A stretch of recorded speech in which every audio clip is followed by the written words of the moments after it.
Hi, my name's Erica. I'm an Australian living in England. My first political actions were in the primary school playground. The lunchline lockout, the girls' soccer sit-in, and the petition to sack the school dentist. They were a child's quest for fairness, and I think reflected that having been to 6 primary schools in 2 countries, I had realised that just because that was the way it was, didn't mean it had to stay that way. Although my schoolyard efforts sometimes resulted in a call to my mother, none of them drew the repercussions that my opposition to the group of slightly older boys who took control of my student union at the end of my first year at university did. This time, my actions were met with threats of violence and a campaign of harassment. I had grown up being told that girls could do anything, and not clear on why I was constantly given this message, I didn't have a way to understand what was happening to me. I dropped out of university, literally, too scared to go to campus. This personal history makes sense of my feminism. Like many young women, I had found feminism after my first hard bump with the patriarchy.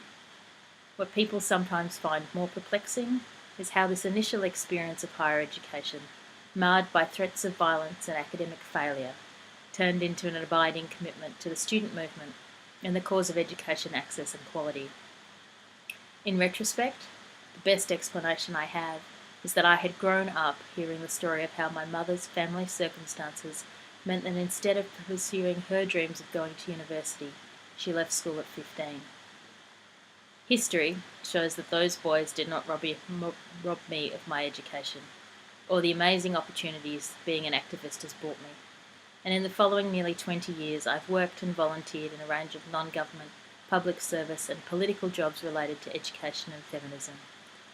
This year, I've returned to campus, once again, to get my PhD and to bring the 2 streams of my life together.